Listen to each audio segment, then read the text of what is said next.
Hello, you lot. It's Rylan inside a Marshall store. Because Cinch have only gone and cinched it again, they've partnered with Marshall Motor Group, bringing faff-free servicing to over 70 locations across the country. So while an expert technician gives your motor the once-over, whatever the make or model, you get service too, with a frothy coffee and handy Wi-Fi. Really done, Rylan. Take your time, mate. To book your next service, search Cinch Servicing. Cinch. Cars without the faff. See cinch.co.uk/servicing for details, terms and exclusions apply. Are you a lifelong fan of General Hospital? Are you a new fan who wants to know more about the history of the show? Do you enjoy talking about the show with others? Do you find yourself yelling at the TV? Is your self-care an hour a day in Port Charles? If so, we invite you to join hosts Amanda Kimmel and Shannon Coach at the place where all the hidden conversations take place and secrets are revealed. Meet us at Pier 54, a General Hospital fan podcast. Hello. Hi. Welcome to the Port Charles 411, Lucky and Liz Part 32, Lucky Part 40. We are in October 27th, 2009 through January 15th, 2010. It's a short amount of time, but a lot did happen. We left off last week with, it was the end of Greg Vaughn's run. His last episode was October 20th. So, and he had just proposed to Liz again, and she accepted. She didn't turn him down this time. No, she did not turn him down this time. However, on October 27th, when Jonathan Jackson returns, and I shared this on this past week's recap, but it's the middle of July 2025. You could be listening to this in 2 years, and you would not have listened to this week's recap.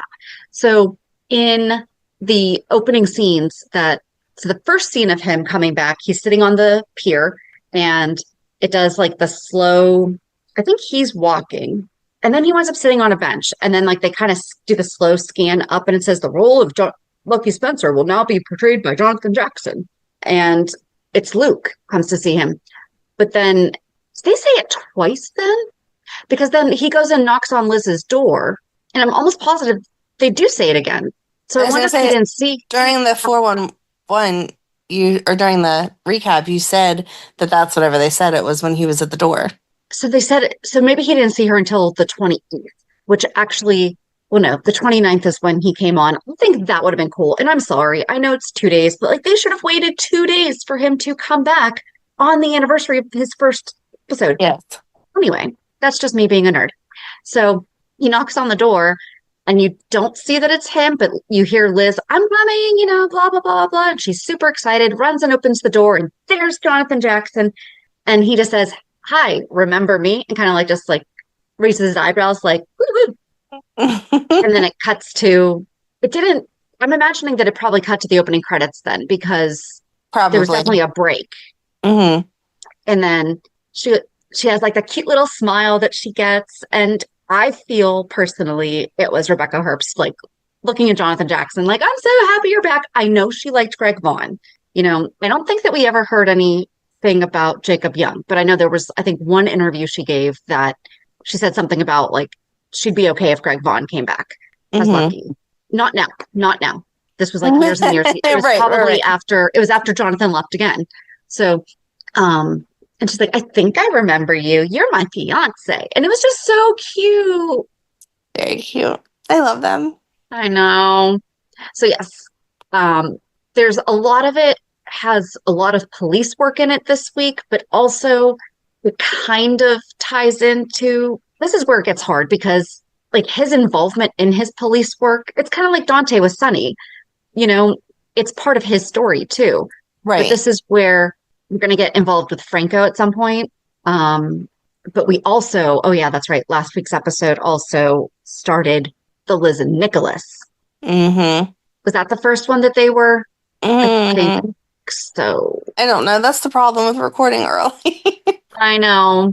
I think it was, but she still then decided to marry Lucky because that was after the car crash, the carnival crash. Yes. So, yes, car crashes make Lucky propose. Mm-hmm. So we pick up where Lucky arrived at Liz's house, where she nervously greeted him for their dinner date. And this was talking about with the cute little eyes and smiles. With the boys spending the night at Graham's, Liz and Lucky finally have an evening to themselves. Lucky helped her find her jacket and eased her nerves before they left for the Haunted Star. At the casino, Luke greeted them warmly, offering drinks and some chips to play with. Liz spotted Nikolas across the room with Rebecca and found herself drifting into a daydream about running to him and kissing him.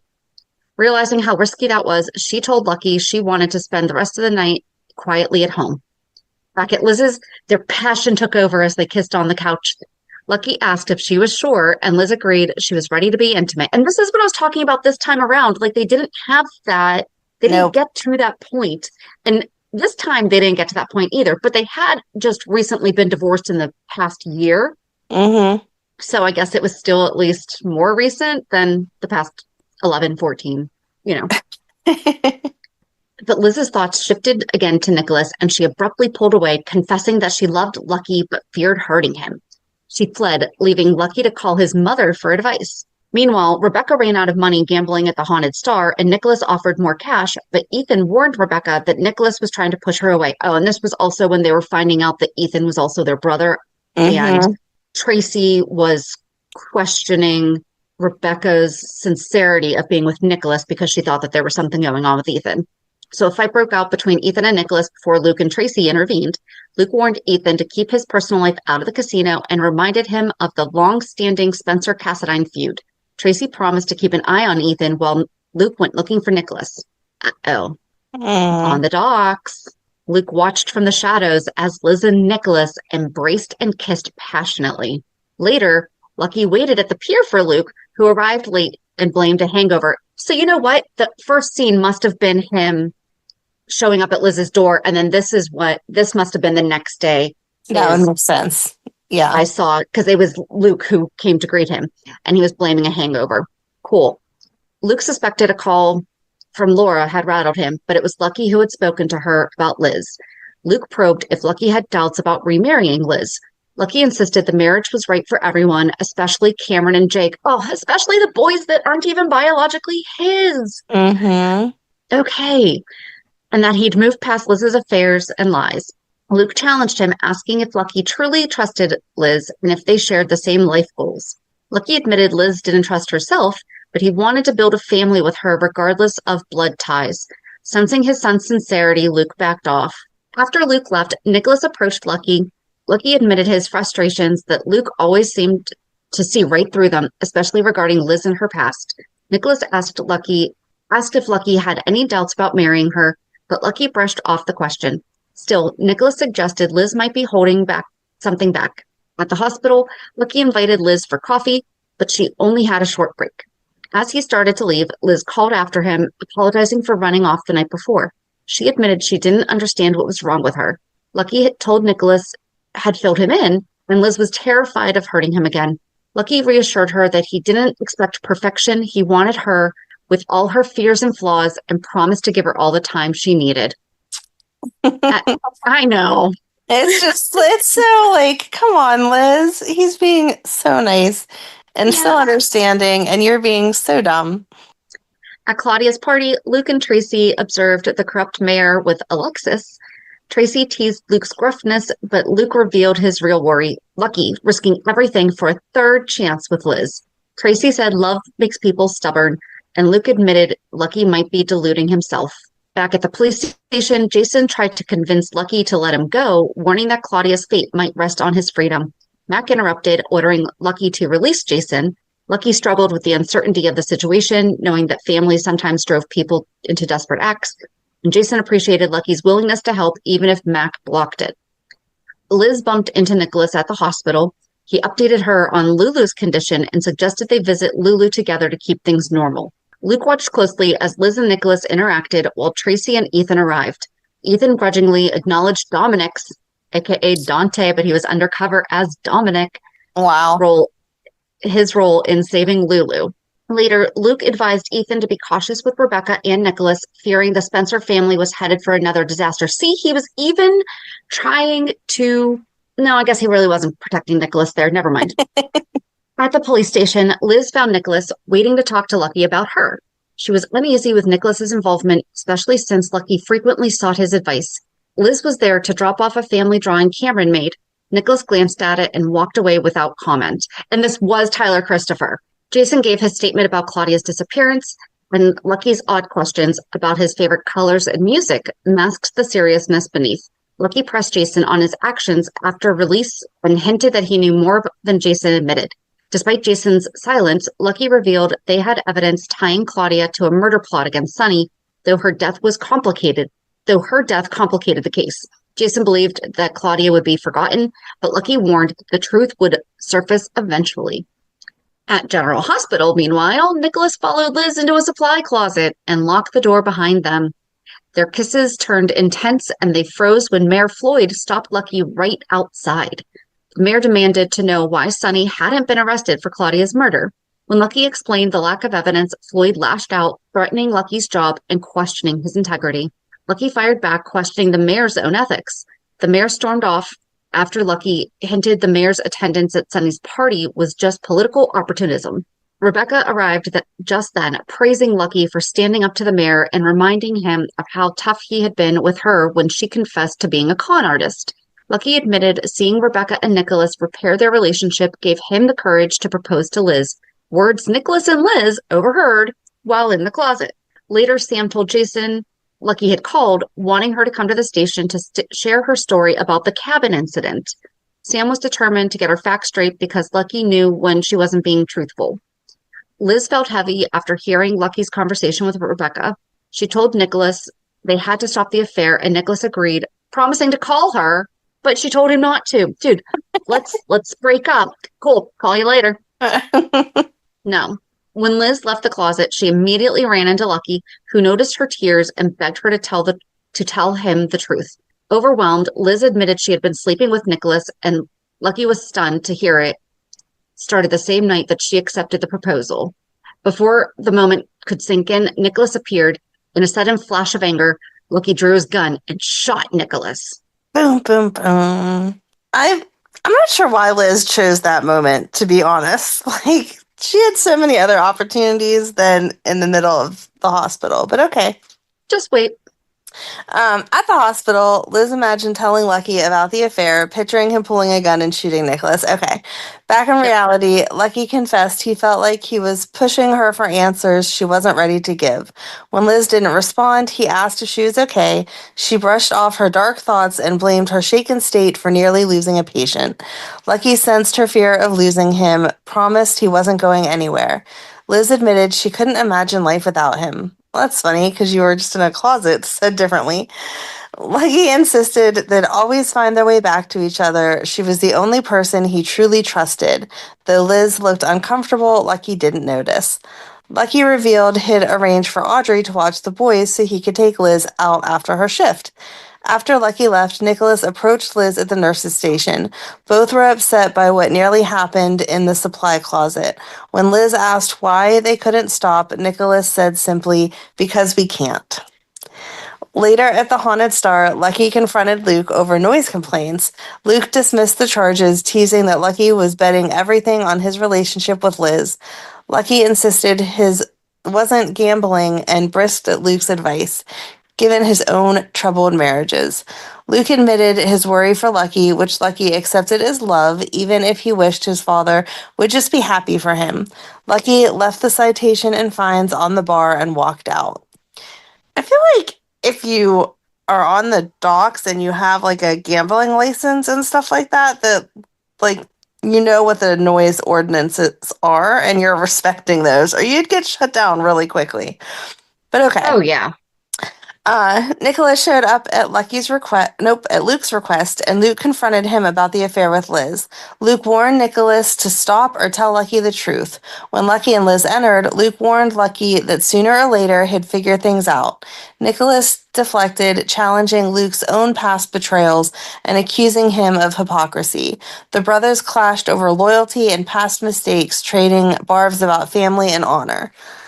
Nikolas, just because you bring up what they've done wrong does not make you right, but okay. Oh. At a quiet French restaurant, Lucky and Liz tried to focus on each other, but Lucky's frustration over Luke's lack of support lingered.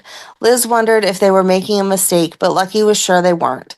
He expressed faith in their future, calling Liz his first and last love. Moved, Liz teared up as Lucky pulled out a diamond ring. She hesitated, fearing marriage might risk what they had, but Lucky urged her to open it. Just as she seemed ready to share her secret, Nikolas and Rebecca unexpectedly arrived. Nikolas's bold entrance at the table irritated Lucky, while Rebecca blushed seeing the ring. Attempting to ease the mood, Rebecca suggested they could witness Lucky and Liz's moment. With Liz's silent consent, Lucky slipped the ring onto her finger. Liz promised to love only him. Nikolas raised his glass to toast their happiness, while Liz forced a smile, hiding her pain. Later at the studio, Liz confronted Nikolas, furious he'd crashed their evening on purpose. She insisted she loved Lucky and reminded Nikolas he was supposed to be her friend, not her lover. She regretted their affair and feared what Emily would think. Nikolas apologized, promised to stop pursuing her, but left the door open, saying he'd be waiting if she changed her mind. Jeez. Shortly after Lucky arrived with white roses, he apologized for the rocky night and sensed something was wrong. Liz admitted she'd failed him, but also realized they belonged together. They kissed and made love, seeking comfort in each other. Meanwhile, Nikolas returned to Wyndemere, where Rebecca waited. She found Liz's odd behavior puzzling, but Nikolas didn't want to talk about it. Instead, they shared an intimate moment, trying to put their complicated feelings aside. At the nurse's station, Rebecca congratulated Liz on their engagement, but Liz's muted response revealed her true feelings. It was the anniversary of Emily's death, a day heavy with pain. When Liz blamed Rebecca for Nikolas slipping back into grief and making reckless choices, Rebecca snapped, telling her to focus on her own life. Rebecca insisted Nikolas was fine, pointing out they'd been close the night before. Liz warned Rebecca that Nikolas was a master at hiding his real emotions and questioned why Rebecca was so unconcerned when Liz herself was about to marry Lucky. Nikolas visited Emily's crypt, admitting he'd thought about skipping the memorial to avoid the pain but couldn't. He confessed his guilt over betraying Lucky and how much he loved Liz, not knowing how to let her go. Lucky soon arrived, offering understanding instead of judgment. He acknowledged how hard it must be for Nikolas to watch Lucky and Liz reconnect, but assured him Rebecca was a good person and that Emily would want Nikolas to find happiness. Nikolas admitted he was drawn to Rebecca because she reminded him of Emily, and Lucky hoped Rebecca could bring Nikolas the peace he needed. You should totally just replace your dead wife with someone that looks just like her, and that will make everything better. Absolutely. Liz brought flowers to Emily's grave, expressing regret and confusion over her feelings. She felt like she was betraying both brothers, engaged to Lucky while she was still drawn to Nikolas. She admitted it had been selfish to continue the affair, but her heart and body resisted stopping, even after making love to Lucky. Despite loving Lucky, she couldn't shake her desire for Nikolas. Rebecca, noticing Lucky at the hospital, voiced concern about Nikolas's brooding moods. Lucky advised her to simply be there for him. On the pier, Lucky and Nikolas confronted the complicated emotions between them.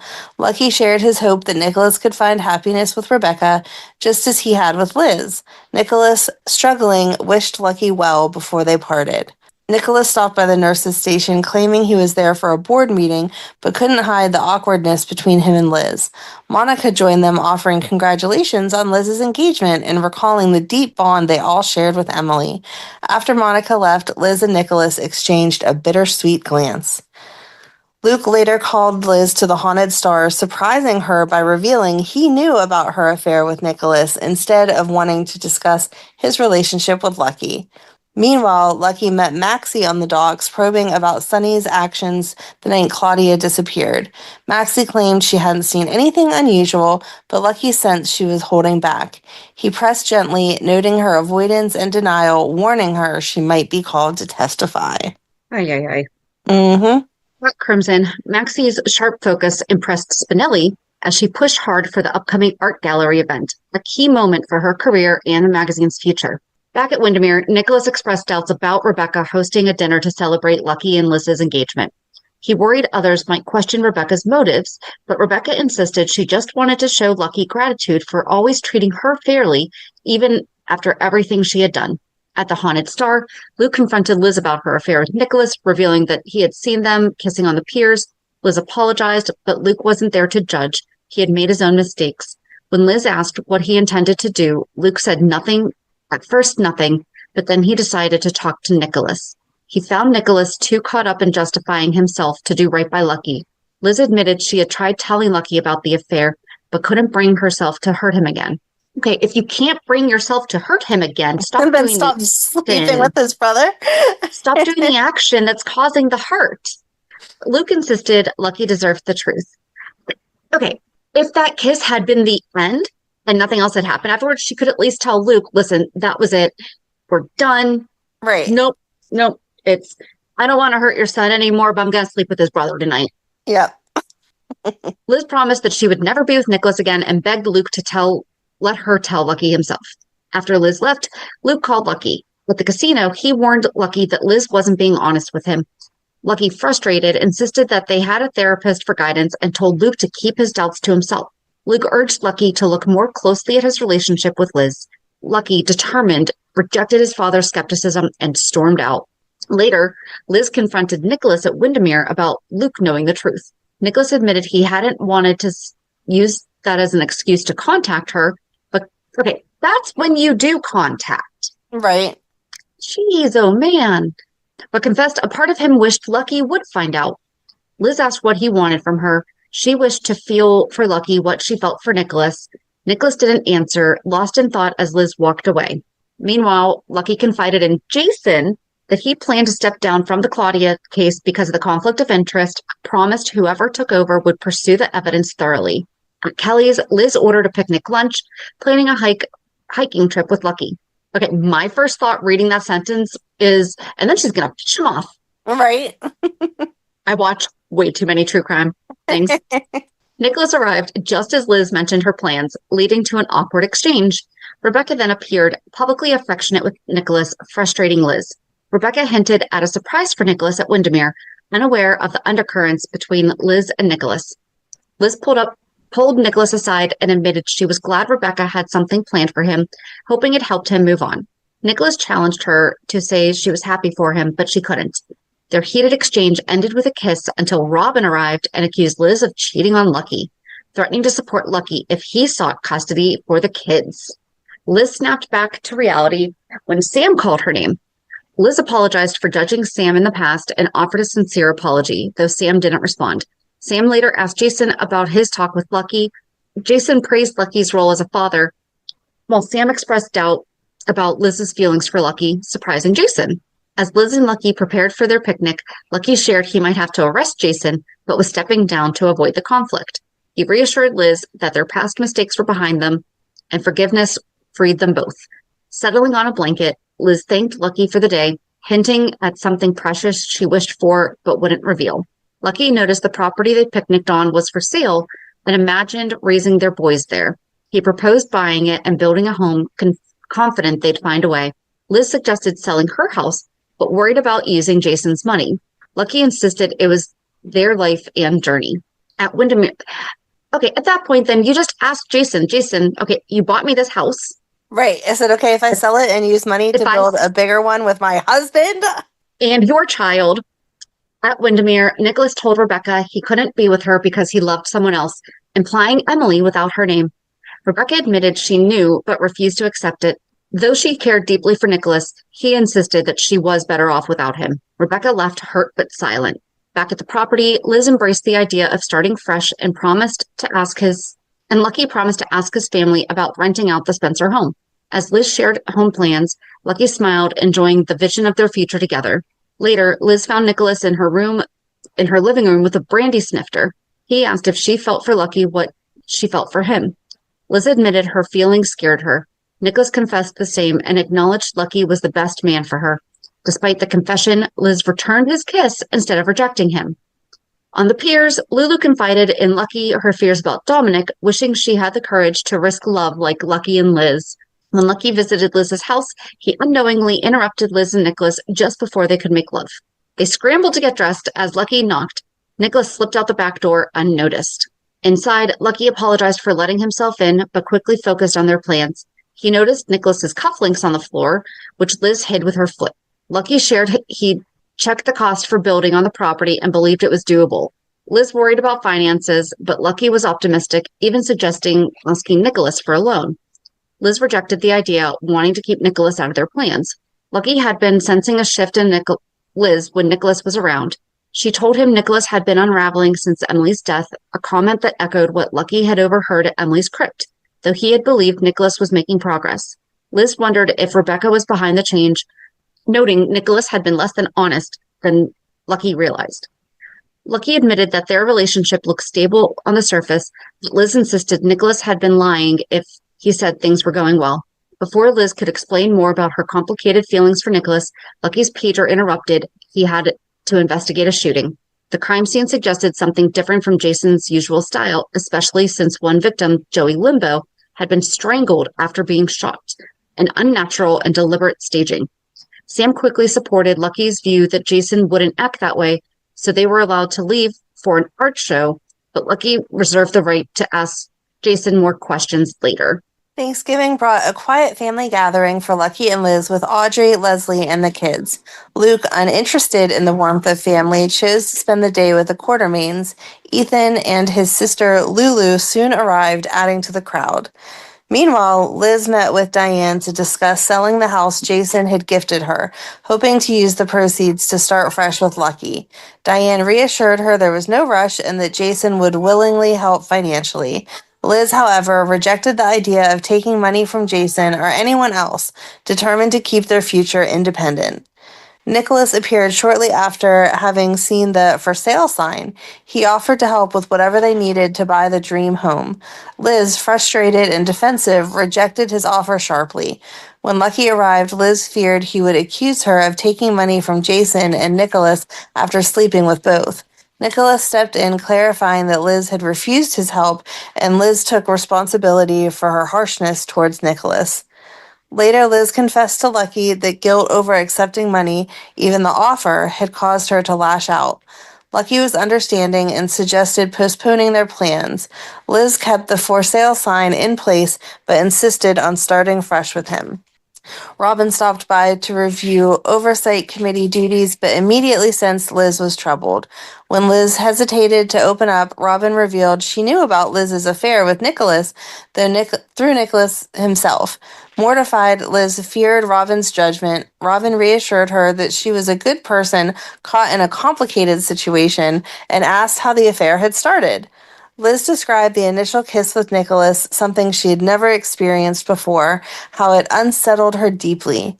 After Lucky's proposal, she sought Nikolas's advice, but found herself drawn into something more. She had planned never to repeat the mistake, genuinely wanting to make things work with Lucky. Liz admitted loving Lucky, but being attracted to Nikolas, tangled between friendship and desire. Robin advised Liz to be honest with herself and then with Lucky. At Jake's, Lucky told Nikolas he'd decided to call off the wedding. He realized Liz hadn't forgiven herself and likely accepted the proposal to please him, which wasn't true love. Nikolas was hopeful, believing they could still fix things, but Lucky feared too many mistakes had been made. Liz joined them, feeling crushed by guilt and afraid to hurt Lucky by confessing the affair. Nikolas urged her to be truthful, at least to say she didn't want to marry Lucky. Liz insisted she did want to marry him and stormed out. Lucky went to the stables to tell Nikolas the engagement was over and asked him to be there for Liz. Nikolas admitted he noticed Liz was struggling and supported Lucky's decision, though he warned Liz might resist. I'm sure your brother would be more than happy to support Liz. You should be careful who you're asking favors of, Lucky. Right. Robin pressed Liz to make a choice, warning her she couldn't hide the affair forever. Liz revealed her past trauma, how her first sexual experience had shut down part of her and left her emotionally unavailable. But Nikolas had awakened feelings she couldn't deny, even though they were inappropriate. Wait, she's saying that she never felt... Right? With Jason or No. Lucky. This was all just Nikolas. No. He awakened something in her. While waiting for Liz at the hospital, Lucky spoke with Rebecca and learned Nikolas had ended their relationship, explaining his earlier subdued mood. Rebecca wasn't ready to give up and later surprised Nikolas by showing up at the stables nearly naked, determined to fight for him. On a hike to the property Liz hoped to buy, Lucky quietly told her their dreams may not come true. He admitted proposing before she was ready was wrong and that she had been unsettled ever since. He said it was selfish to expect her to marry him and ended their engagement. Liz was stunned and speechless. Liz was crushed when Lucky ended their engagement, standing firm despite her tears and protests. He insisted she didn't truly want to marry him, pointing out that she wasn't happy. Though Liz pleaded, promising she wanted a future with him, Lucky urged her to figure out what she really wanted before moving forward. With either one would be a great idea, Liz. Yep. Later, Lucky ran into Rebecca at the hospital. She was visibly shaken, admitting she tried to seduce Nikolas wearing only a coat, but he rejected her. She confided she didn't think Nikolas would ever move past Emily's death. Feeling sympathy, Lucky admitted that he hoped Rebecca might help Nikolas heal. Afterwards, Lucky visited Carly to revisit inconsistencies in her account of Claudia's disappearance.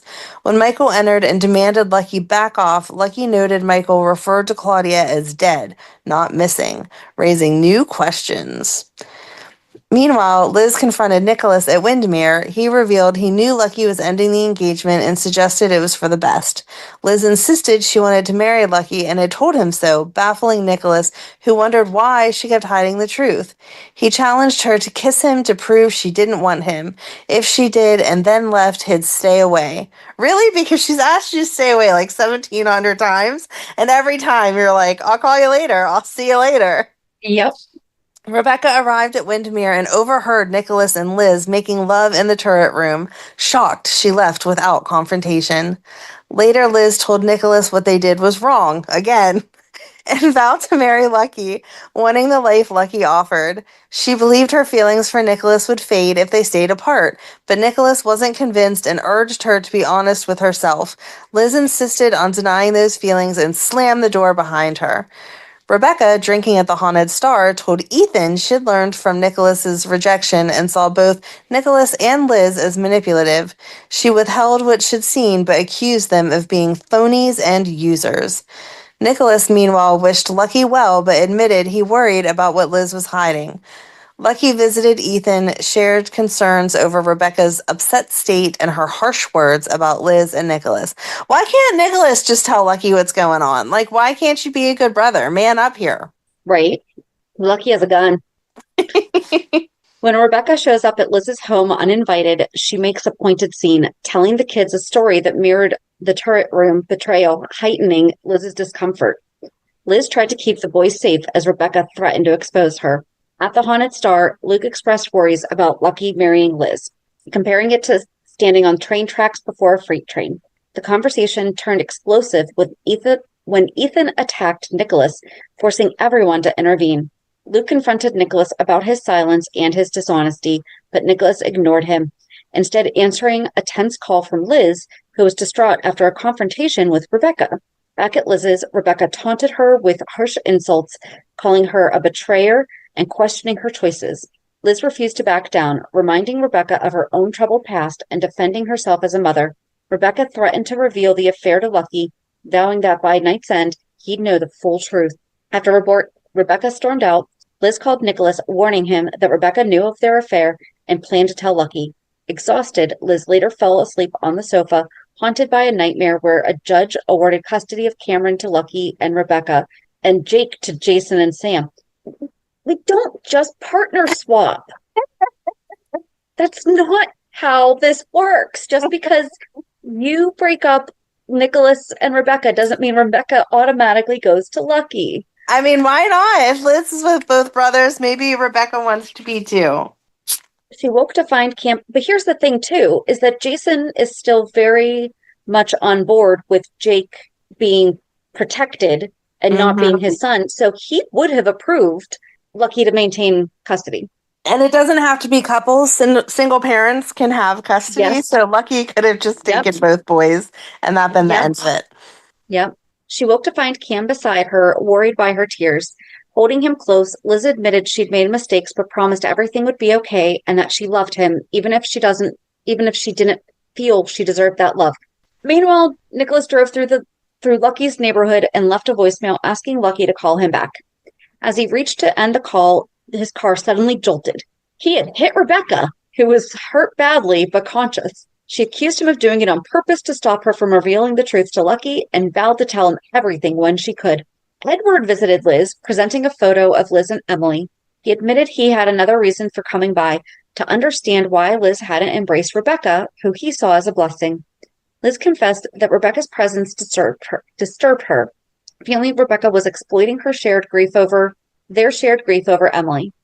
Edward countered that Rebecca was the closest link they had left to Emily, though Liz pointed out the strain Rebecca caused, especially with Nikolas. At the hospital, Liz confronted Nikolas about the accident. He assured her that it was unintentional, though Rebecca accused him of deliberately trying to harm her. Nikolas promised to do what he could to stop Rebecca from exposing their secret. Liz was caught off guard when her brother Stephen arrived, offering support and reminding her that she wasn't alone. He shared news of his new role as chief of staff at the hospital and promised to help her through the chaos. Back at the hospital, Edward confronted Nikolas angrily after Lucky revealed he had been assigned to the case. Despite accusations of favoritism, Lucky stayed focused on uncovering the truth. Rebecca awoke demanding to see Lucky and insisted the accident was her fault. She had been careless crossing the street. She admitted visiting Lucky impulsively to talk about Nikolas and poorly likened their relationship to the crash, used and then discarded. Later, Ethan expressed doubts to Lucky about Nikolas's innocence, convinced the crash was no accident. The brothers clashed over the possibility, with Lucky skeptical of Ethan's theory. Meanwhile, Rebecca greeted Stephen warmly, but tension simmered between her and Liz. Stephen warned Rebecca that grudges only hurt more people and urged her to find peace with Liz, though Rebecca remained bitter, seeing Stephen as another man blindly loyal to his sister. Rebecca confessed to Ethan that she was considering leaving town, but he offered to help her get revenge if she stayed away from Nikolas. When Nikolas arrived, Rebecca invited him in and revealed she had something important to share with Lucky, though she held back the details from Ethan. Hello, you lot. It's Rylan inside a Marshall store. Because Cinch have only gone and cinched it again, they've partnered with Marshall Motor Group, bringing faff-free servicing to over 70 locations across the country. So while an expert technician gives your motor the once-over, whatever the make or model, you get service too, with a frothy coffee and handy Wi-Fi. Really done, Rylan. Take your time, mate. To book your next service, search Cinch Servicing. Cinch. Cars without the faff. See cinch.co.uk/servicing for details, terms and exclusions apply. In private, Rebecca accused Nikolas of being a dark, twisted influence in her life, contrasting him with Lucky's loyalty and kindness. She declared her plan to win Lucky for herself, not as a rebound, but as a conquest. Nikolas scoffed, reminding her of her past and warning her not to interfere. Meanwhile, Liz made a medical error during her shift. When Steve brought it to her attention, Liz was horrified, but relieved to learn no harm came to the patient thanks to Epiphany's quick intervention. Later at home, Liz confided in Stephen about her affair with Nikolas, opening up about turmoil consuming her life. Okay, I actually think that when I was reading this, I think the drug was digitalis, which that's what was just being used. So, why wasn't it brought up again? Right. Especially when Liz was being questioned. Yep. Shortly after Steve left, Nikolas came by to share Rebecca's latest demand. She wanted Lucky. Liz was stunned. Is this woman serious? She asked, disbelief clear in her voice. Nikolas explained that Rebecca had agreed to keep quiet about his and Liz's affair on the condition that they didn't interfere with her plans for Lucky. He believed it was a perfect arrangement, especially since Lucky had shown an attraction to Rebecca. Nikolas saw it as a chance to explore his and Liz's feelings without the weight of secrets. Liz was firm. No way. What we have is temporary. The life I want is with Lucky. She told Nikolas that his feelings weren't real for her, but for Emily, and that he was trying to hold on to Emily through their affair. Nikolas pushed back, declaring his love for Liz, but she disagreed, saying real love requires effort, and what they had was fleeting. When Nikolas tried to kiss her, she stepped away, telling him if he truly loved her, he'd leave. A tear slid down Nikolas's cheek as he left. Meanwhile, at the Haunted Star, Tracy and Luke were having breakfast when Nikolas showed up, demanding to play poker. Luke resisted, insisting the casino was closed. When Nikolas pushed for a family exception, Luke snapped, calling Nikolas a slimy jerk. Tracy tried to calm things, but the argument escalated. Luke accused Nikolas of being selfish. Nikolas shot back, reminding Luke of his own past mistakes, especially concerning Laura. The tension exploded when Luke sucker punched Nikolas. They traded blows briefly before Lucky arrived and pulled them apart. Lucky demanded to know what was happening, but neither man would explain. Nikolas told Lucky he loved him, no matter what Luke said, and Luke called Nikolas a liar, which Lucky ignored, and Nikolas walked away. Later, Lucky pressed Luke about their feud, surprised it had flared again. Luke said Lucky was too trusting and blind to reality, while Lucky insisted he just wanted to live his own life separate from his father's shadow. Luke admitted loving Lucky, but worried Lucky was trying too hard to prove he was different. Lucky said his love for Liz was his own and not tied to family struggles. At the dock, Nikolas apologized to Lucky for the fight. Lucky accepted but said he didn't want to get involved. He had been waiting for Rebecca, who arrived soon after, smiling and eager to be up front. She assured Lucky she wanted to remain friends despite breaking up with Nikolas and invited him for a pool game at Jake's to celebrate her release from the hospital. Lucky agreed, reminding her he was engaged to Liz. But I thought he wasn't engaged to Liz because he had broken that off. Right. He's the one who broke it off. Right. Nikolas thought meeting Rebecca was a bad idea, but Lucky pointed out she was Emily's sister and deserved kindness after what Nikolas had put her through. At Jake's, Rebecca apologized for acting oddly around Nikolas and steered the conversation to Lucky's childhood. Lucky shared colorful stories of traveling and hustling with his parents, including scamming someone out of over $3,000 at age 5. Rebecca confessed she'd picked the wrong brother. Lucky cautioned Rebecca that he wasn't the answer to her problems and reminded her of his commitment to Liz. Rebecca dismissed Liz, claiming she didn't deserve Lucky. Lucky defended Liz, but Rebecca said she didn't care about Liz. Lucky deserved to know the truth. Back at the hospital, Liz was at the nurse's station when Epiphany added more work to her already full plate. Epiphany reminded Liz about a recent dangerous mistake that could have cost a patient his life, an error that could have led to suspension. Liz apologized, visibly chastened. Steve overheard, pulling Liz aside for a private talk. Steve asked if Liz's feelings for Nikolas were overwhelming her. Liz admitted she had thought about calling in sick but hadn't because they were short-staffed. Steve appreciated her dedication but warned her behavior couldn't continue. Liz confessed feeling overwhelmed every time Nikolas appeared, and while she asked him to stay away, she hadn't always meant it. She realized she was making self-destructive choices but didn't know how to stop. Steve suggested she take a step back to regroup, comparing it to taking away a child's toy during a tantrum so they could calm down. Like that analogy there. Later, Right. Nikolas stopped by the nurse's station asking where Liz was. Epiphany snapped that she didn't know since Liz forgot to sign out. Steve pulled Nikolas aside and urged him to leave Liz alone. She was miserable, hadn't smiled since he returned, and needed space to heal. Nikolas insisted he loved Liz, refused. Steve suggested Nikolas take an extended break from Port Charles. Unbeknownst to them, Liz was standing on the second floor landing, overhearing every word with a patient file in hand. Later, on the pier, Liz confronted Nikolas about Steve's request.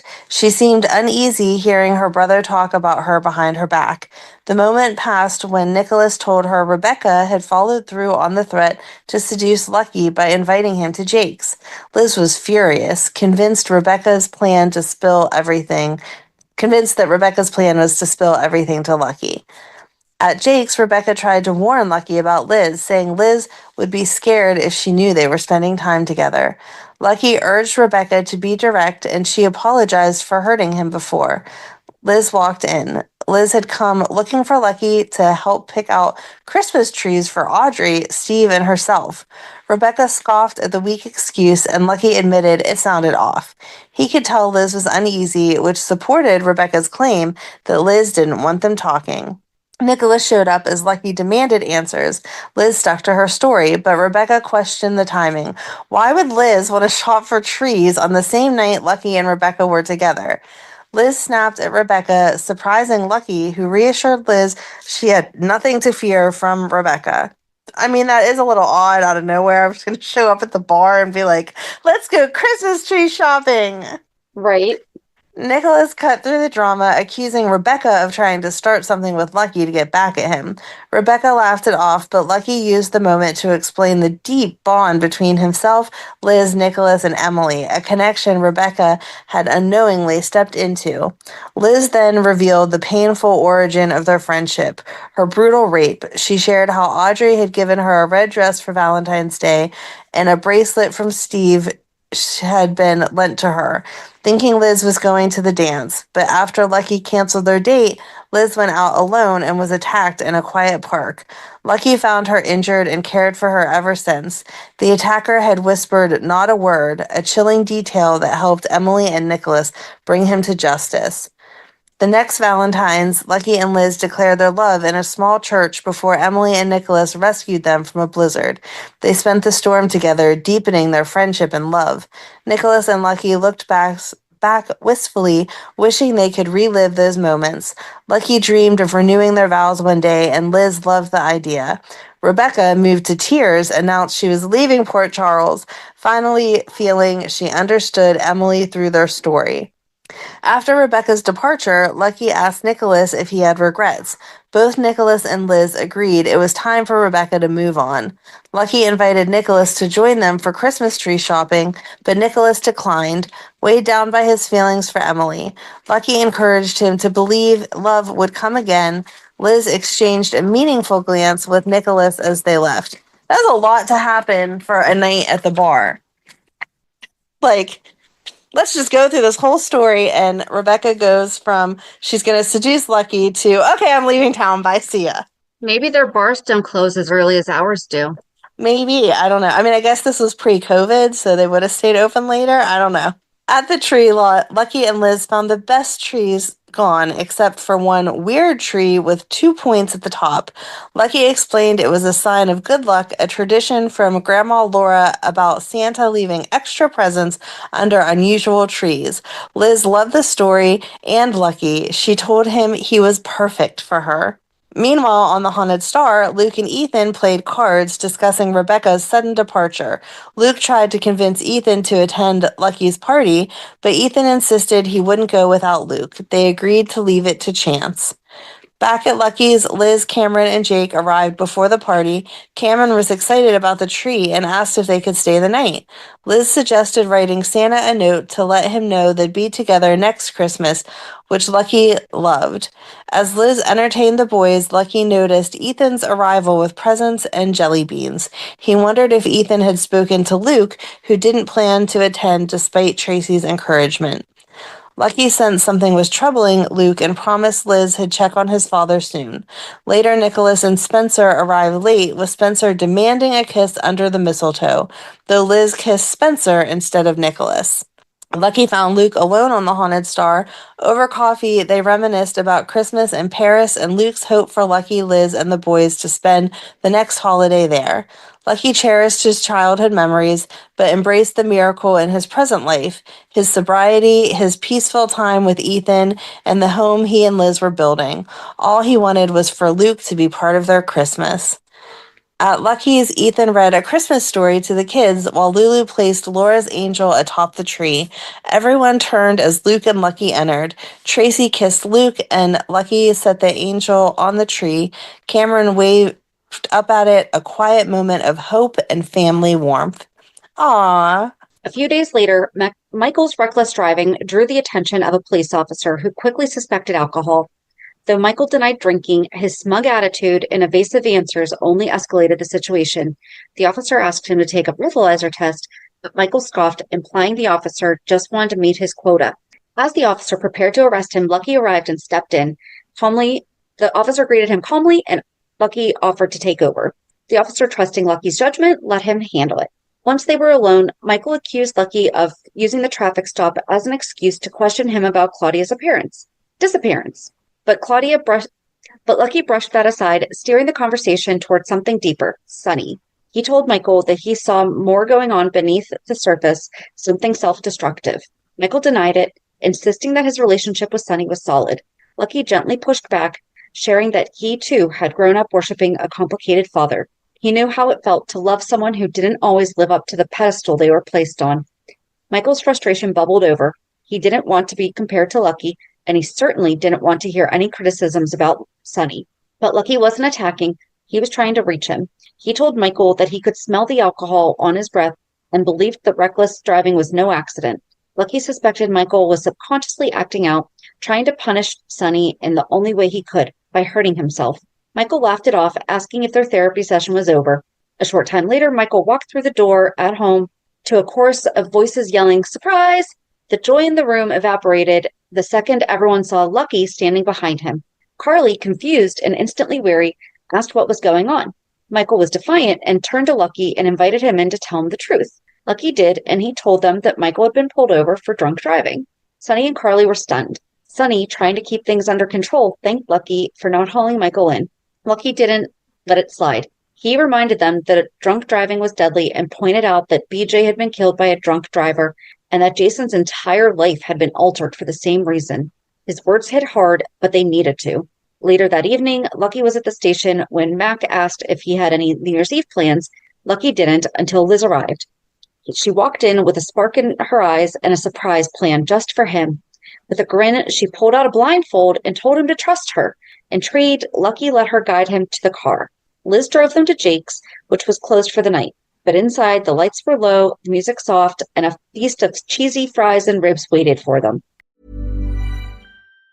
Hello, you lot. It's Rylan inside a Marshall store. Because Cinch have only gone and cinched it again, they've partnered with Marshall Motor Group, bringing faff-free servicing to over 70 locations across the country. So while an expert technician gives your motor the once-over, whatever the make or model, you get service too, with a frothy coffee and handy Wi-Fi. Really done, Rylan. Take your time, mate. To book your next service, search Cinch Servicing. Cinch. Cars without the faff. See cinch.co.uk/servicing for details, terms and exclusions apply. Lucky laughed, remembered that exact meal from the night Liz first told him that she would be his girl. Liz smiled, correcting his memory with affection. "I didn't agree to be your girl," she reminded him. "I told you I already was." They shared a quiet moment of warmth before Lucky, curious, asked how she convinced Coleman to close the bar. Liz admitted that she had struck a deal. She promised to talk Lucky out of citing the bar over a bartender who had served Michael. That was very quick. If that's the same night. Right. Okay. Lucky raised an eyebrow and teased her about going behind his back. The joke landed a little too close to home. Liz's smile faltered. She looked away, suddenly serious. Lucky noticed immediately and reassured her. He'd only been teasing, and Liz nodded, but something in her had shifted. She realized how much she had taken him for granted lately. She confessed that the whole night was more than a celebration. It was about reminding Lucky how much she loved him. "Nothing makes me prouder," she said quietly, "than being your girl." Lucky took her hand and told her the truth. Some of his happiest memories were wrapped up in her. To lighten the mood, Liz challenged him to a game of pool. They played, laughing and bantering like they used to. After Lucky won, Liz retrieved a final surprise, a gift she had hidden behind the bar. She opened the case to reveal his old guitar, newly restrung. Lucky was speechless. He picked it up reverently and ran his fingers across the strings. Then with a soft smile, he began to strum. He sang "My Girl" to Liz, and his voice quiet and full of emotion. I want to know if Jonathan Jackson had any say in like the song choice, or I mean, they probably had to ask him, "Hey, do you know how to play this song?"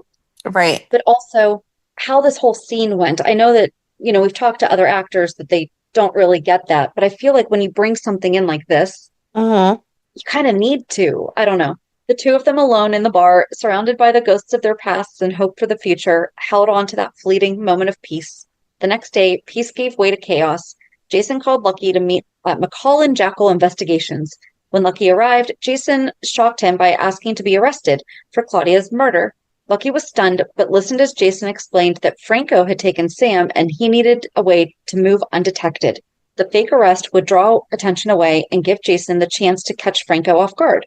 Lucky agreed. He didn't like the plan, but he trusted Jason's instincts. They knew Mayor Floyd would love the publicity, and sure enough, the press conference was quickly arranged. Floyd stood proudly at the podium, announcing Jason's arrest while Lucky stood by, playing his part.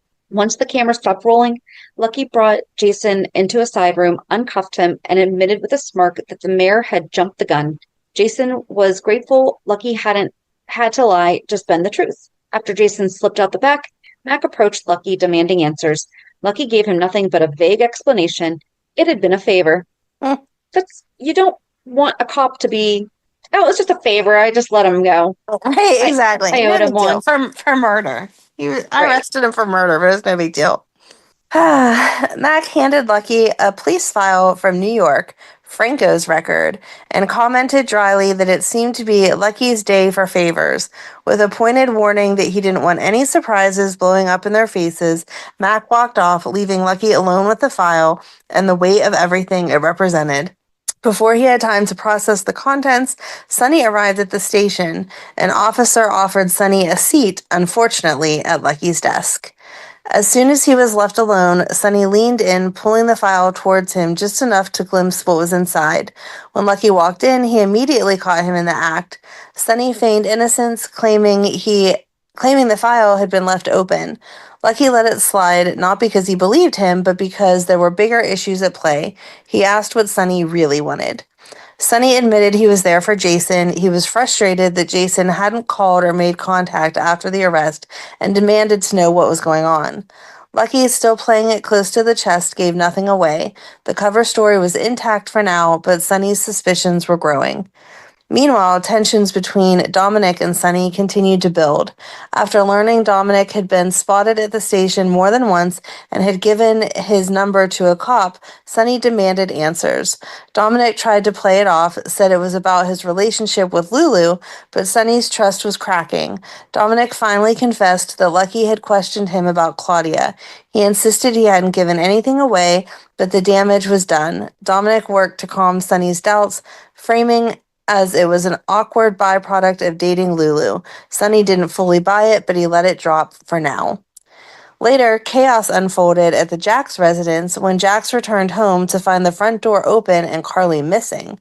His heart dropped when he heard Jocelyn crying alone in the nursery. Though Carly had a habit of leaving the door ajar, this felt different. He called the police. Lucky responded immediately. Jax, on edge, explained everything.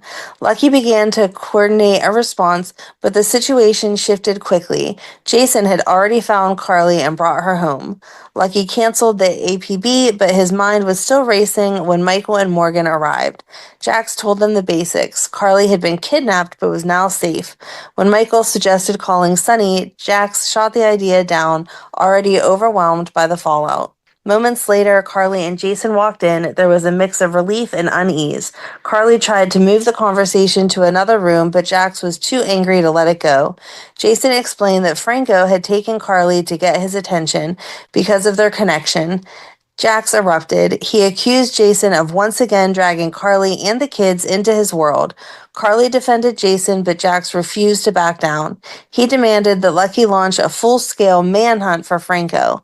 Lucky listened, but said little. His concern now shifted to the greater threat Franco posed. Jason slipped away to check the nursery and froze when he saw the graffiti. Spray-painted in blood-red letters across the walls and crib was Franco's signature tag, CO77X.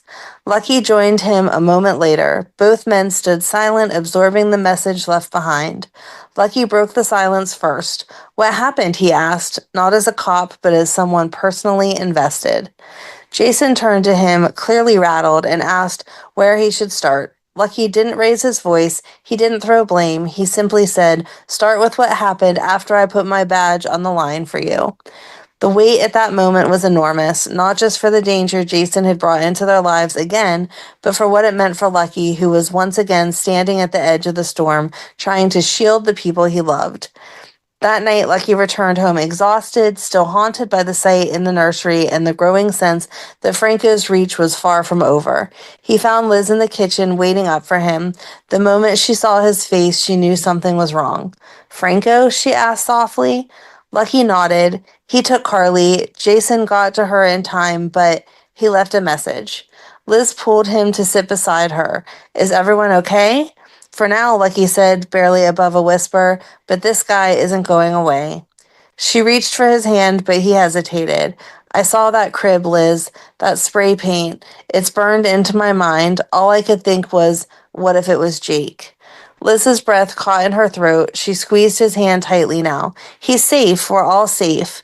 Lucky shook his head. Not if this keeps going. Jason's in deep, and I don't know how many more times I can put everything on the line.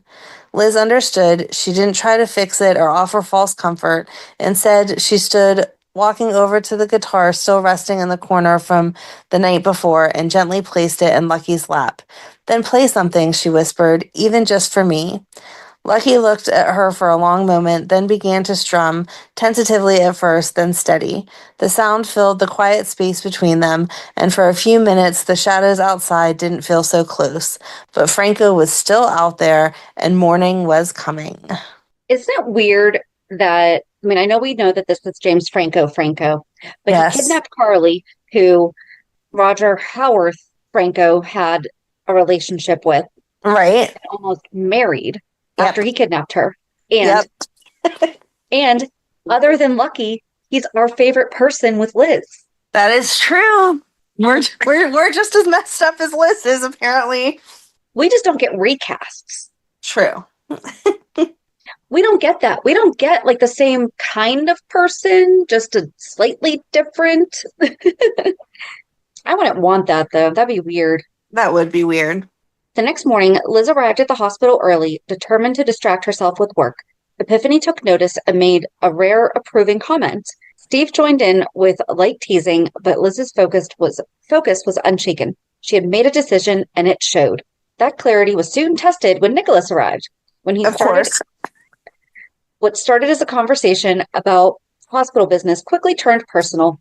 Steve confronted him, frustrated by the impact Nikolas had had on Liz. Rather than engage, Liz pulled Nikolas aside into a quiet room. There she told him it was over. The affair had cost too much, her peace, her family's trust, and her own self-respect. Nikolas pushed back, admitting he still loved her, but Liz stood firm. It wasn't about feelings anymore. It was about doing the right thing and breaking the cycle that had hurt too many people. Lucky stood just outside the waiting room, hidden from view as he overheard Nikolas confessing his love to Liz. Nikolas insisted his feelings wouldn't change, no matter how determined Liz was to end it. Liz, calm but visibly strained, made it clear she saw their involvement as a mistake, one driven by grief and confusion. She suspected she had become a stand-in for Emily. Though Nikolas denied it, Liz didn't believe him. She told him it was over and that she wanted to be with Lucky and raise her boys without the lies. By the time Liz voiced that truth, Lucky was already gone. When Liz and Nikolas emerged from the waiting room and approached the nurse's station, they were caught off guard by Lucky's sudden greeting. He showed no signs that he had overheard them, but his eyes lingered, sharp and searching. When he asked if anything was wrong, Nikolas quickly claimed they had a disagreement over Steve's recent policy changes. Liz looked shaken. Nikolas took responsibility and apologized for dragging her into it. Once Nikolas walked away, Lucky turned to Liz and shifted the conversation. He warned her that Franco had been studying Jason's past, including the details from the Alcazar trial, and appeared to be targeting people connected to him. Liz was confused at first. She hadn't been involved in Jason's life in a long time. Lucky urged her to stay alert. Okay, he just told you that he's referring to the past. Right. You were part of the past. But Lucky urged her to stay alert. He didn't go into detail, but the concern in his voice was enough to make her uneasy. Later that evening, Lucky stopped by Liz's house. She assured him that the house was secure, and she'd noticed a patrol car passing by regularly. But Lucky had come for more than just safety checks. He admitted he had overheard her conversation with Nikolas at the hospital. Liz froze, and he quietly added that he finally understood why she had been so upset lately. The devastation on Liz's face said everything. She began to explain, but Lucky interrupted. The betrayal stung. His own brother, the man he'd trusted most, had fallen in love with her. Lucky admitted he hadn't stayed to hear the whole conversation. Hearing Nikolas declare his feelings had been enough to make him walk away, sick to his stomach. Until that moment, he hadn't realized the full weight of what Liz had been carrying. When he asked how long Nikolas had felt this way, Liz admitted it had been for a while. Lucky pressed further, trying to understand why she hadn't told him. That's when it hit him. Maybe she returned those feelings. Liz quickly assured him that it wasn't the case. She didn't love Nikolas. She had stayed silent because she didn't want to come between the brothers. She tried to explain that Nikolas's attachment wasn't real, just a response to grief. But Lucky couldn't accept that excuse. Emily had been gone for years. To him, it wasn't about grief. It was about betrayal. Wasn't it just a year? Either way, he recalled how Luke had once warned him to rethink marrying Liz. Now it all made sense. He realized that Nikolas had been the source of Liz's emotional distance for weeks. Still, Liz insisted she wanted to build a life with Lucky. She asked him not to confront Nikolas, but Lucky couldn't promise anything. He needed time. As hard as it was, he took some comfort in one truth. Liz didn't love Nikolas. That alone kept him from walking out the door. Before Liz could respond, Lucky's phone rang. It was Dante calling about Lulu. Lucky had to go. So obviously now Dante is Dante and no longer Dominic. Yes. After he left, Liz went to Wyndemere to speak with Nikolas. He was cold at first, still hurt from their last conversation, but his mood shifted when she told him Lucky had overheard their argument. To her surprise, Nikolas seemed relieved. He saw it as an opportunity to stop pretending. Liz corrected him. Lucky had only heard the part about Nikolas being infatuated. Nikolas bristled at her choice of words, frustrated that she continued to minimize what he felt. Liz was resolute and said that she was staying with Lucky, even if it meant living with a lie. Nikolas didn't argue anymore. He simply warned her that denying their connection wouldn't make it disappear. Elsewhere, Lucky met with Dante at Franco's studio. The place was filled with disturbing artifacts, evidence of Franco's obsession with Jason and his growing fixation on Sam and Lulu. Dante explained that if they had any chance of getting the women back, they needed Franco to stay focused on Jason. As hard as it was to accept, playing along with Franco's twisted game was their only shot. At Franco's workshop, Lucky and Dante worked through their strategy, determined to stay clear-headed despite how personal the stakes had become. Their goal was to find Lulu, but to do that, they had to think logically, not emotionally.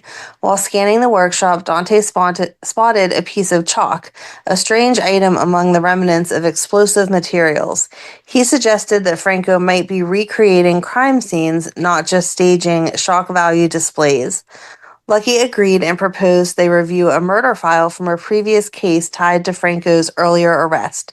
They returned to the station and combed through the records, narrowing down 2 locations Franco might be using. Lucky sent a unit to one site while he went to check the second. Dante remained at the station to look for more connections. Before long, Jason called with a lead. At the scene of a massive explosion, Steve Weber and Lucky arrived within moments of each other. Steve said he'd seen someone fitting Dominic's description enter the building just before it blew. Lucky panicked for Lulu's safety, called for emergency services. Meanwhile, Liz tried calling Nikolas, only to be told by Alfred that he was on his way to Europe. Acting quickly, she arranged for her Graham to take the boys and rushed out. At another blast site, Jason and Sam arrived just ahead of Lucky. Once he realized Jason had chosen to save Sam over Lulu, Lucky lost control. Jason explained that Dominic had gone after Lulu, but when Lucky heard Sam's bomb had been a fake, it only made things worse. Before Lucky could fully unleash his anger, Lulu's voice rang out. Dominic had saved her just in time, finding refuge beneath a steel beam in the basement. Later, Liz confronted Nikolas before he could leave town. She told him he couldn't just walk away. He admitted that he couldn't bear to watch her marry Lucky. While he pressed her as to why she kept coming back to him, Liz broke down the conflict. She loved Lucky, the man who saved her when she was a traumatized girl. But with Nikolas, she felt different, like she could be anything, not defined by her past. She didn't know how to fix any of it, only that running away wasn't the answer. Back in town, Lucky thanked Dominic for saving Lulu. Though Dominic tried to deflect the praise, Lulu told him he needed to get used to being called a hero. Jason prepared to go after Franco, but Lucky stopped him. He made it clear this time Franco wouldn't just be Jason's to handle. Lucky planned to arrest him and see justice served. Arriving at Franco's studio, Lucky told Jason to wait, suspecting Franco had set a trap. Jason refused and explained that Franco had threatened to kill someone for every person Jason had taken out. They needed to proceed carefully. Any wrong move could cost another life. Later at Wyndemere, Lucky confronted Nikolas. He demanded to know how Nikolas could justify falling in love with Liz, his fiancée and someone who had once been like a sister. Nikolas didn't deny it. He said it wasn't intentional. The feelings had crept in without him realizing. Lucky questioned why Nikolas had confessed at all. Nikolas had no real answer, only that he felt compelled to be honest. Lucky was disgusted. He believed Luke had sensed this coming all along. He also suspected Nikolas had dropped Rebecca for Liz and accused him of dragging her into something she never asked for. Nikolas defended himself, claiming he'd broken up with Rebecca because it was the right thing to do. Lucky didn't buy it and accused him of putting Liz in an impossible position. Nikolas admitted that things were messy, but reminded Lucky that Liz had made her choice. She chose Lucky. That didn't fix what had been broken, though. Lucky wasn't sure he could forgive either of them. Nikolas said he'd wait on the sidelines until Lucky could. Leaving Wyndemere, Lucky stopped by Crimson, hoping to talk to Lulu. The office was empty, so he left her a voicemail. As he hung up, Sam stepped off the elevator. Lucky, still angry, didn't hide his frustration. He told her Lulu didn't need her forgiveness, especially not over Jason's decision to save Sam instead. Sam tried to explain. Jason had called Dominic and pointed him to Lulu. Lucky brushed it off. He believed it hadn't mattered since Sam had never truly been in danger. Sam pushed back. No one could have known that, not even Jason. Then she asked the question Lucky hadn't considered. What if it had been Liz instead of Sam? Would he have made the same call? Liz returned home with Steve and the kids, trying to settle herself after a chaotic day. Once the boys ran off to their rooms, Steve gently pressed her for answers. He knew it hadn't been a hospital emergency since he'd been working. Liz finally admitted that she had learned Nikolas was planning to leave town, and she panicked. She didn't want him to go, so she had gone after him.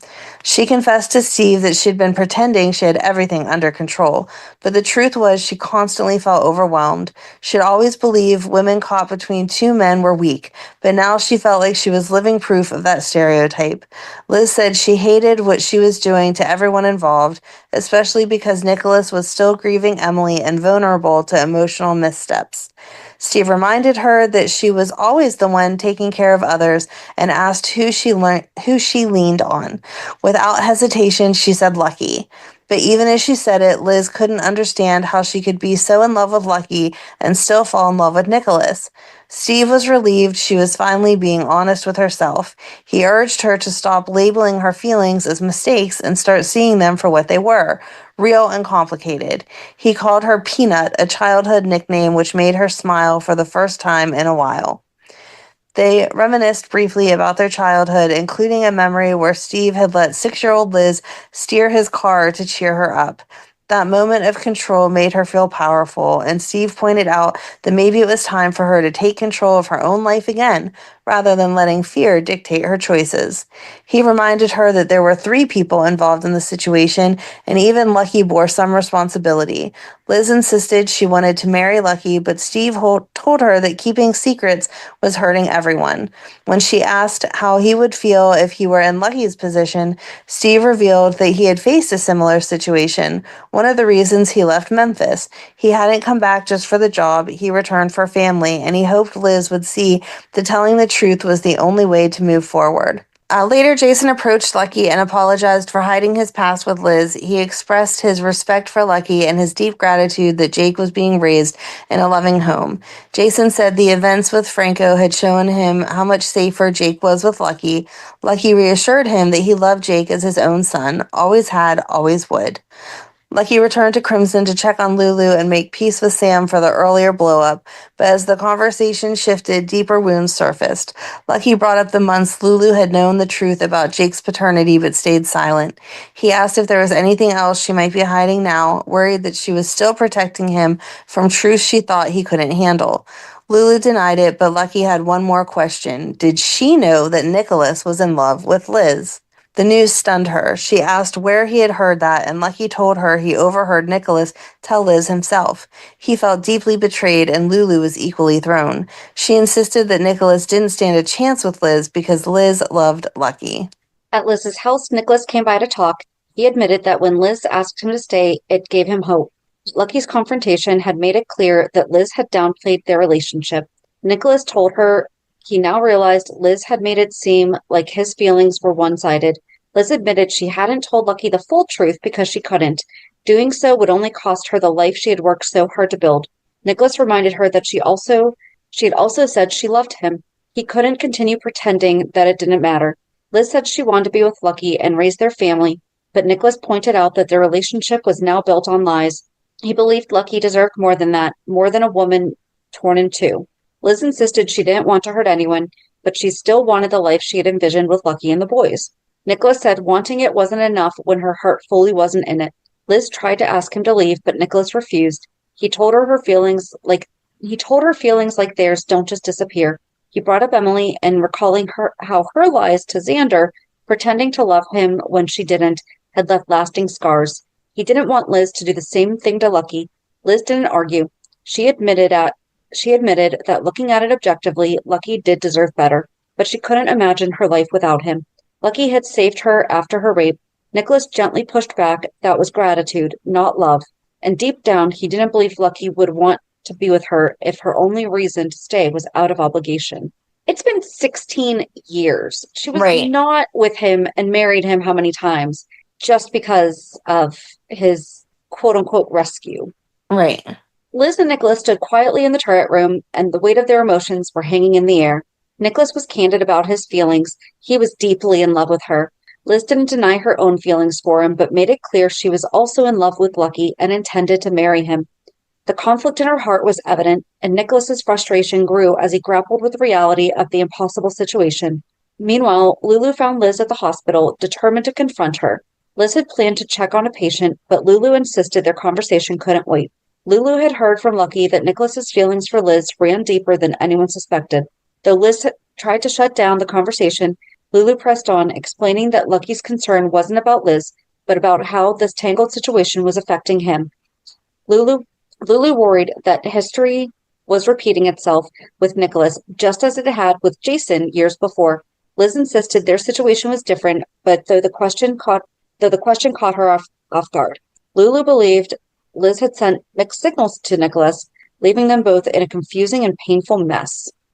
Nikolas unexpectedly showed up at Liz's home, where Steve greeted him. Steve invited Nikolas inside, using a small plumbing mishap caused by Liz's kids as a gentle reminder of the family ties at stake. Steve admitted he hadn't expected Nikolas to fall for Liz and sympathized with the emotional turmoil Nikolas faced. He acknowledged that while Liz was clearly the love of Lucky's life, it was uncertain if Liz felt the same. Nikolas blamed himself for pushing too hard, something Lucky would never have done. After some reflection, Nikolas decided it was time to leave town. He asked Steve to tell Liz he had stopped by but chose not to stay. Later, when Liz arrived home, Steve told her about Nikolas's visit. Liz was glad Nikolas had someone to talk to, but also confessed to a difficult confrontation with Lulu earlier that day. She worried how others might react if they knew about her affair with Nikolas. The guilt was wearing on her, and she admitted she was tired of feeling like she was always doing something wrong. Steve shared insights about their childhood, how their parents' dedication to their careers and causes had left Liz without much emotional support or security. And as we later learned, some deep psychological trauma. Yes. He suspected this lack had drawn her tightly to Lucky, who offered unconditional love and safety. Yet Steve worried that Liz's fear of losing that security might be holding her back from truly embracing life and love. Back at Wyndemere, Lulu found Nikolas and told him about Lucky's anger, suspecting Lulu had been covering for Liz just like before with Jason. Nikolas insisted their situation was not the same. Lulu worried they were trapped in a recurring pattern and asked if they were both unknowingly following the same painful script. She was convinced Nikolas hadn't fallen in love without Liz's involvement. Nikolas admitted he considered leaving and planned to take Spencer to Paris to be near their mother, Laura. Lulu thought it was a good idea, but warned him to keep the family conflict private, hoping time would heal the wounds. She also asked him not to blame Liz or judge her too harshly, and Nikolas promised he wouldn't. Back at home, Liz and Steve discussed the tangled emotions that Nikolas's presence had stirred. Liz believed that if Emily had lived, her life would be very different, likely a happy marriage with Lucky. Yeah, she would not have stolen Nikolas from Emily. Emily, right. It wouldn't even been a possibility. No. Steve questioned that certainty, pointing out that passion often surprises people and pushes them beyond what they expect. Liz admitted that Nikolas had awakened a fiery passion in her that was like, dude, you're telling your brother this? Oh, that was unlike the steadier love she shared with Lucky. Right. You're saying this is chaotic and Lucky is safe. Yep. Just then, Lucky arrived. He told Liz he had confronted Nikolas, who claimed never to have meant to fall in love with her or hurt Lucky. Liz assured Lucky that was true, yet Lucky was disgusted, realizing Luke had seen the truth all along. He was resolved to cut Nikolas out of his life. When Liz apologized, Lucky demanded to know why she always said sorry. She insisted she never wanted to cause problems between him and Nikolas, and said Nikolas still cared for Lucky. Lucky questioned why she defended Nikolas, but quickly admitted he was unfairly taking his anger out on her. He was determined to focus on their future together. Before Liz could answer, her phone rang. It was Nikolas. He called to say he was leaving town for good and hang up before she could respond. After Lucky left, Audrey had called to say she'd taken Cameron and Jake to the zoo and would be bringing them back later. Liz ended the call and prepared to leave. Outside Kelly's, Lucky ran into Lulu. She told him Nikolas planned to move to Paris with Spencer. Lucky hoped Nikolas wouldn't drag Laura into their family drama. Lulu urged Lucky to give Nikolas some grace and encourage him to say goodbye before Nikolas left. Liz found Nikolas again in the turret room.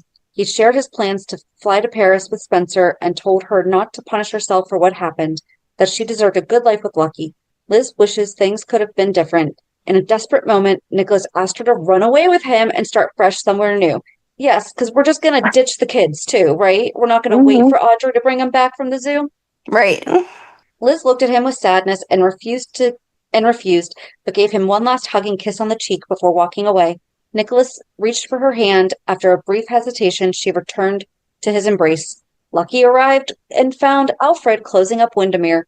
When Lucky asked where Nikolas was, Alfred directed him to the turret room, unaware that Liz was there with Nikolas. Gee, I wonder what Lucky's gonna find. Oh no! Welcome back. Oh, yeah. So that was Lucky and Liz's messiness with Nikolas so far. I feel like I keep ending this series with I don't even know how to lead that. Now that Jonathan Jackson is left again, I really don't know how to lead into next week. So yeah, join us on Monday as we recap this week's shows. Have a good weekend. And we'll meet you at the pier. Bye. Bye. If you enjoyed today's show, we invite you to go to peer54podcast.com to subscribe on your favorite platform. Don't forget to leave us a review. And you can also follow us on many social media channels. Just search for Peer54 Podcast. Also, we are not perfect, so if there is something that we missed or messed up, just let us know by emailing us at peer54podcast@gmail.com.